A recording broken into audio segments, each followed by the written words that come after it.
Ça y est, le nouveau drone de Parrot est lâché dans les airs. Regardez-le, c'est le Bebop Drone, un drone qui fait tout ce que faisait le précédent, mais en mieux, hein, Jérôme, c'est ça? Oui, le Bebop 2, il y a quand même des petits points communs avec la version précédente, un design assez similaire, regardez-le. Même s'il est un petit peu plus dodu, il a pris un peu d'embonpoint. Les hélices ont été légèrement améliorées, mais c'est toujours un petit drone entre, on va dire, le jouet et puis le drone un peu amateur. La partie vidéo, on est toujours sur du 14 millions de pixels. Ça, c'est ce qui ne change pas dans le Bebop 2. Alors, ce qui change en revanche, c'est qu'il est beaucoup plus rapide, beaucoup plus nerveux. Il vole jusqu'à 60 km/h, hein, Ouais. c'est quand même impressionnant. Il arrive à prendre de l'altitude aussi d'une manière assez fulgurante. Et puis surtout, ce qui change, c'est l'autonomie. On passe de 11 minutes pour le précédent à 25 minutes maintenant.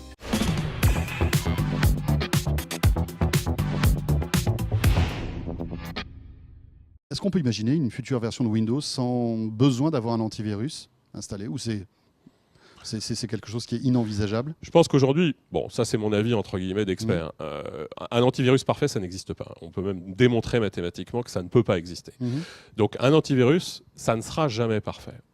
Donc la seule façon de concevoir un antivirus qui soit vraiment très très efficace, c'est un antivirus qui serait capable de détecter toutes les choses très très anormales, les événements, on va dire rares, qui ont une fréquence d'occurrence extrêmement basse. Et donc ça, c'est un antivirus plutôt comportemental qui serait capable de reposer par exemple sur des services dans le cloud, qui serait capable d'apprendre du comportement des logiciels, du comportement de la machine, du comportement de l'utilisateur, et de pouvoir prévoir qu'un comportement anormal est en train de se passer et qu'à partir de là, il est nécessaire d'agir. Ça arrivera un jour, ça? Ça va arriver.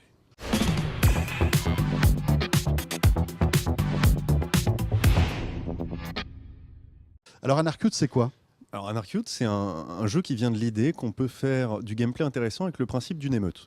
Et on a pris ce principe D'une émeute. de l'émeute. Ah, Ouais. d'où le nom Anar. Exactement. D'accord. Mais on avait envie de désamorcer un peu le propos qu'elle est avec l'émeute, qui n'a pas forcément une Oui, connotation super Pas rigolote, très positif. et ouais. qui n'est pas nécessairement le message qu'on a envie d'apporter dans le divertissement aux joueurs. C'est sûr. Et on a rajouté le cute, après le côté Anar, et donc ça donne Anarchute. Et en fait, ces émeutes, elles vont être perpétrées par des petits animaux tout mignons, dans des environnements hyper colorés. Ils font sauter et, des camions aussi, visiblement. non? Oui, mais bon, un camion, bon, Ouais, qu'est-ce que bon, c'est? Oh, dans le jeu vidéo, Ouais, après, c'est il ne vrai, faut pas c'est tomber dans permis. le...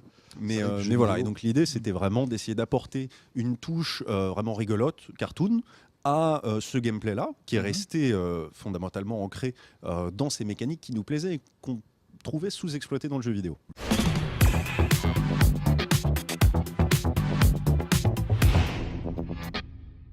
C'est tout simplement un bracelet sur lequel est gravé un QR code qui, lorsqu'on le flash, renvoie vers les données d'identité et de santé de la personne. Nom, prénom, contact d'urgence, allergie, pathologie. Chacun est acteur de sa propre fiche médicale et peut partager ses informations en cas de problème. D'accord, donc par exemple, on l'a vu récemment avec les attentats de Paris où on a eu tellement de difficultés, visiblement les sauveteurs ont eu du mal à identifier les personnes après coup. Ce type d'objet permettrait dans avoir ce du genre sens, de bien sûr. circonstances d'accélérer les choses. Et pas que l'identité, donc identité, contact d'urgence, qui permet de créer du lien avec ces contacts d'urgence. Mais sur cet exemple très précis, ce qui nous est revenu, c'est que tout le monde a eu du au moins, le seul groupe donneur universel. Donc pénurie de au moins à Paris, donc tous les donneurs devaient les donner. Si on avait pu avoir très rapidement une information aussi simple que le groupe Le sanguin, groupe sanguin, bien dans sûr. ces situations un petit peu atypiques, en effet, ça aurait pu peut-être accélérer et améliorer la prise en charge.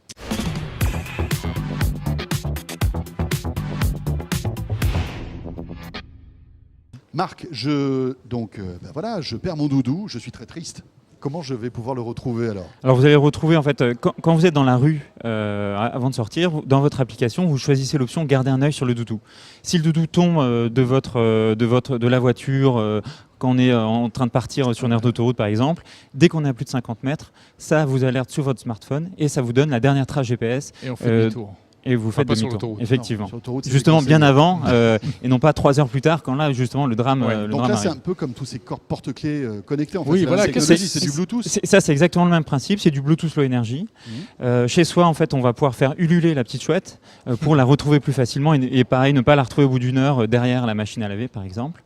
La particularité, c'est que c'est bien sûr du Bluetooth, mais Oliba est passive. Donc Oliba ne va pas émettre des ondes en tant que tel. Oliba va juste répondre à un écho.